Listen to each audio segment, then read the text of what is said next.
Defeating hideous, unearthly beasts appeared to come naturally to Heracles. But the third labour brought a different, more ferocious danger, one that wasn't born of fiery breath or monstrous claws, but of divine consequence.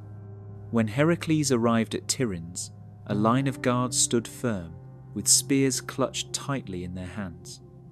The king's paranoia had reached new heights. As always, Heracles approached, but this time his entry was denied.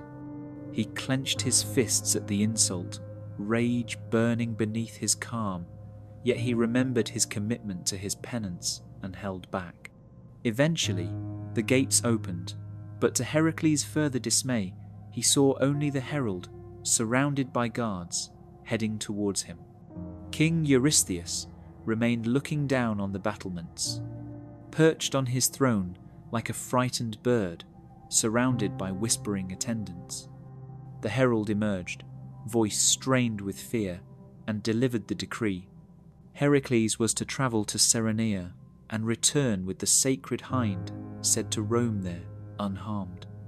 For once, Heracles felt the weight of the task, not because of the animal itself, but because it was sacred to Artemis, the goddess of the hunt, protector of the innocent, and among the most vengeful of all Olympians. Despite the odds being stacked against him, Heracles departed for Ceryneian and roamed the land with relentless intent. He tracked hoofprints, followed whispers through forest glades, and glimpsed the creature only in passing. Its majestic antlers and swift, delicate movements confirmed every rumour. But the moment Heracles tried to get closer, it always fled. It was too fast, too graceful. For nearly a year, Heracles chased the hind through rain and sun and snow, and still it eluded him. Then one day, the hind paused beside a still lake. Perhaps it was simply weary from a year-long pursuit. Perhaps it felt pity for the unkempt mountain man that followed it. Either way, Heracles seized the chance. He wrapped his arms around the creature, holding it as if it were made of starlight. And in an instant, the forest seemed to shudder. Artemis appeared, with fury rippling across her features, bow raised and ready to strike. Heracles bowed in submission to the divine, furious goddess.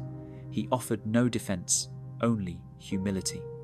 But before Artemis could unleash the arrow, her twin, the shining sun god, Apollo, emerged beside her.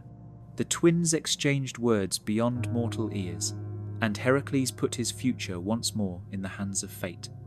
He spoke to the twins, in as respectful a tone as he could muster, of Hera's cruel torment, the injustice woven into each labour. For a long breath, Artemis remained still. And then, pondering her own trials at Hera's hand, she relented. She allowed Heracles to take the hind to Tiryns, but commanded its return once the labour was complete. Heracles accepted graciously and journeyed back, with the majestic creature walking freely beside him. At the gates of Tiryns, the herald and a line of guards stood awaiting his arrival. But Heracles was mindful of his promise. As he spotted Eurystheus watching from above, once more like a coward, Heracles challenged him to take the hind himself. Pressed by duty and pride, Eurystheus stepped forward, escorted by guards. And just as he reached for the majestic animal, Heracles loosened his grip a heartbeat too soon. The hind bolted. The king lunged and fell into the dirt, humiliated before his court. From a distance, Artemis looked on. Her gaze, once cold, now lingered with something close to respect. Eurystheus, outraged, declared that Heracles had failed in his labour, but the city elders, unmoved by theatrics, gave their judgment without hesitation. Heracles had done all that was asked of him. And so, Heracles walked on, knowing that he once more defied the divine plan set against him. But the labours were far from over, and next time, Hera would be even more determined to see him fail.